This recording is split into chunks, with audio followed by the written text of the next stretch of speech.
আজকে আমি বাস্তু সম্পর্কে এমন কিছু আপনাদের তথ্য দিতে চলেছি, যেই তথ্যগুলি শুনলে আপনারা রীতিমতো চমকে যাবেন, অবাক হয়ে যাবেন যে আপনাদের বাড়িতেও এই সব জিনিসগুলি হয়। এবং শুধু আপনার বাড়িতেই নয়, এটা প্রত্যেকের বাড়িতে, বলতে গেলে প্রত্যেকটা ঘরের এই একই কাহিনী যে এইভাবে অশান্তি লাগতে পারে বাড়ির মধ্যে, সেটা এই একটিমাত্র জিনিসের জন্য।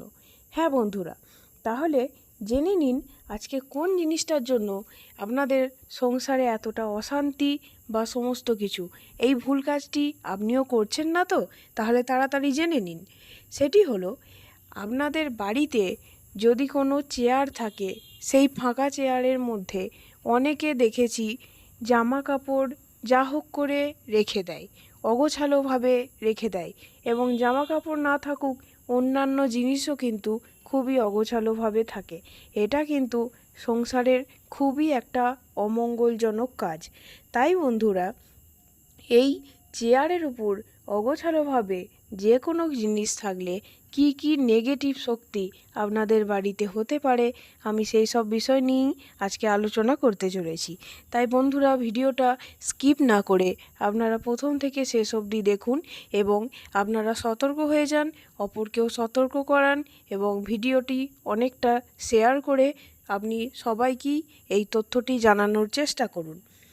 আমি প্রথমেই বলবো, এইভাবে চেয়ার যদি অগোছালো ও আবর্জনাভাবে থাকে, তাহলে কিন্তু পরিবারে দারিদ্রতা, অশান্তি এবং নেতিবাচক কুপ্রভাব বিভিন্নভাবে আসতে পারে কিন্তু। তাই এই জিনিসটাকে অবশ্যই এড়িয়ে চলুন। এবং এতে কি কি হয় আমি বলে দিচ্ছি। নেতিবাচক শক্তির বাধা আসে। হ্যাঁ বন্ধুরা, কীরকম? অগোছালো ও আবর্জনা জিনিস যদি নেতিবাচক শক্তিকে বেশি আকর্ষণ করে এবং ঘরের পরিবেশ যদি ভারী এবং অশান্তিভাবে থাকে এবং অগোছালোভাবে থাকে, তাহলে সেগুলো কিন্তু খুবই বেশি করে এফেক্ট পড়বে, অর্থাৎ প্রভাব পড়তে পারে। তাই বন্ধুরা, আপনারা এই বিষয় নিয়ে সতর্ক হন। উন্নতি ও সাফল্যের পথে বাধা আসে। হ্যাঁ বন্ধুরা, নেতিবাচক শক্তি যেই পরিবারে থাকবে, সেখানে কিন্তু উন্নতি এবং আপনার যে কোনো টাকা পয়সা কোনো মতেই থাকবে না। তাই এই জিনিসটাকে আপনারা অবশ্যই এড়িয়ে চলুন। কি হয় এতে? কর্মক্ষেত্রে অগ্রগতি থেমে যায় এবং কাজের ক্ষেত্রে বাধা বিপত্তি বিভিন্ন ধরনের তৈরি হয়। তাই সাফল্য পেতে দেরি হয়। এছাড়াও টাকা পয়সার ক্ষতি হয়, যেমন আর্থিক শিথিলতা নষ্ট হয় এবং অপ্রয়োজনীয় খরচ বাড়ে। হ্যাঁ বন্ধুরা, আপনারা বুঝতে পারবেন না কোথা দিয়ে টাকাগুলো বেরিয়ে যাচ্ছে এবং আপনাদের সংসারে অত্যাধিক খরচের পরিমাণ বেড়ে যাবে এবং আপনারা ঋণে জর্জরিত হয়ে যাবেন এবং কোনোভাবেই ধার শোধ করতে পারবেন না। এই জিনিসটি টাকা পয়সা থেকে বাধা বিপত্তি এইসবের জন্য খুবই কিন্তু বিপজ্জনক। তাই এই জিনিসটাকে আপনারা এড়িয়ে চলুন।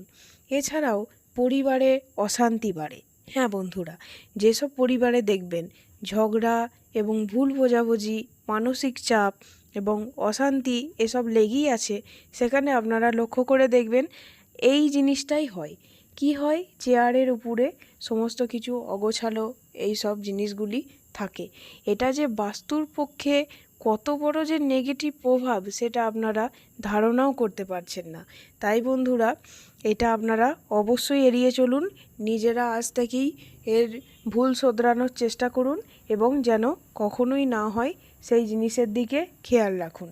এছাড়াও স্বাস্থ্য সমস্যার আশঙ্কা হয়, যেমন অগোছালো ও ময়লা আবর্জনা থেকে নেতিবাচক প্রভাব তো পড়েই এবং যার ফলে শারীরিক ও মানসিক সমস্যা বাড়তে পারে।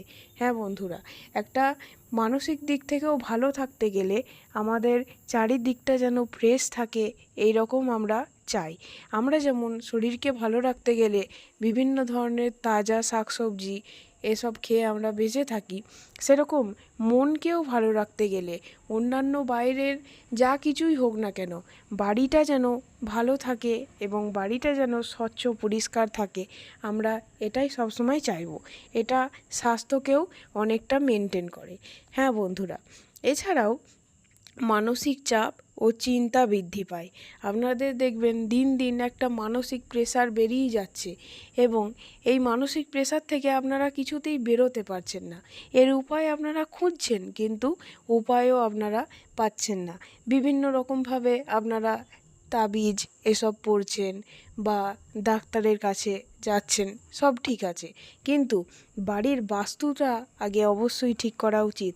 তারপরে দেখবেন আপনাদের সমস্ত কিছু আস্তে আস্তে ধীরে ধীরে ভালো হতে থাকবে। হ্যাঁ বন্ধুরা, তাই অবশ্যই এই জিনিসটা আপনারা অবশ্যই মেনে চলুন এবং অপরকেও সাবধান করে দিন।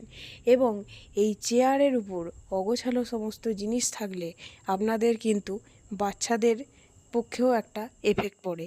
তারা কিন্তু এই রকম জিনিস ছোট থেকে দেখে শিখবে এবং বড় হবে তারাও কিন্তু এই ধরনের আচরণগুলো করতে শুরু করবে এবং তাদের পক্ষেও ভবিষ্যতে নেগেটিভ প্রভাব পড়তে পারে। তাই বন্ধুরা, এখন থেকেই আপনারা অবশ্যই সতর্ক হন, নাহলে কিন্তু বিপদই আছে। এবার আমি আসি এর থেকে বাঁচার উপায় কী। কিছুই নয়, খুবই সিম্পল ব্যাপার, আপনারা একটু ভালো করে মন দিয়ে শুনলেই বুঝতে পেরে যাবেন। সেটি হলো, চেয়ারের উপর কখনোই জামা কাপড় এবং খাবার দাবার বা যে কোনো আবর্জনা, অপ্রয়োজনীয় জিনিস আপনারা ভুল করেও রাখবেন না। এটি থেকে বিরত থাকবেন, দেখবেন আপনাদের সমস্ত কিছু ঠিক হয়ে যাবে। এবং আজকে যে এই চেয়ার বিষয়ক আমি কথাটি বলছি, এটা কিন্তু অনেকেই জানে না, কিন্তু এটি বাস্তুর ক্ষেত্রে যে কতটা প্রভাব ফেলতে পারে সেটা আপনারা ধারণাও করতে পারবেন না। বিভিন্ন পরিবারে অনেক রকমভাবে অশান্তি হয়, কিন্তু তারা কখনো কারণ বুঝতে পারেন না। কারণ কিন্তু এগুলোই। তাই বলি, বাস্তুটা আগে অবশ্যই ঠিক করুন এবং আমার চ্যানেলে আপনারা বাস্তু বিষয়ক অনেক কিছু তথ্যই পেয়ে যাবেন। কোথায় কি আলমারি বা বিছানা রাখা উচিত, কোথায় মানি প্ল্যান্ট গাছ রাখা উচিত, এসব সমস্ত বিষয় নিয়ে আমি অনেক আলোচনাই করেছি। আপনারা দরকার হলে সেই ভিডিওগুলি দেখে নিন এবং নিজেদের উপকারগুলি জেনে নিন। আমি সেই সমস্ত বিষয় থেকে এড়িয়ে থাকি এবং আমি এর ফল পেয়েছি, তাই আমি আপনাদের সবসময় সাবধান করার চেষ্টা করি। এবং আরেকটি হলো, চেয়ারে সবসময় পরিষ্কার বা খালি রাখুন। চেয়ার কখনো ভরাট রাখবেন না। কেউ এলে তাকে বসতে দেবেন, কিন্তু সে যেন বসতে পারে অন্তত। এইভাবে আপনারা কিন্তু বাস্তুটা ঠিক করে নিতে পারবেন। এবং ব্যবহারের পর জিনিসপত্র নির্দিষ্ট স্থানে রাখবেন। এই অভ্যাসটা তৈরি করুন, দেখবেন আস্তে আস্তে সমস্ত কিছু ঠিক হয়ে যাবে। যদি সমস্ত কিছু চারিদিক স্বচ্ছ পরিবেশ থাকে, তাহলে মন এমনিতেই ভালো হয়ে যায়। তাই এই জিনিসগুলো করার চেষ্টা করুন, দেখবেন আপনার উন্নতি হবে। ঘর নিয়মিত পরিষ্কার পরিচ্ছন্ন ও গোছানো রাখুন, দেখবেন এতেও কিন্তু একটা মানসিক আলাদাভাবে শান্তি পাওয়া যায়। আপনি যে কাউকে জিজ্ঞেস করবেন, তারা কিন্তু একই কথাই বলবে। এছাড়াও পজিটিভ শক্তির জন্য ঘরে আলো বাতাস এবং পরিষ্কার পরিচ্ছন্নতা রাখুন। অবশ্যই সারা দিনের মধ্যে একবার দুবার হলেও জানলাগুলো খোলার চেষ্টা করবেন, কেননা ঘরের মধ্যে সূর্যালোক প্রবেশ করাটা কিন্তু খুবই জরুরি। এবং মনে রাখবেন, পরিষ্কার পরিচ্ছন্ন ও গোছানো ঘরই সুখ, শান্তি এবং সমৃদ্ধি, উন্নতির চাবিকাঠি।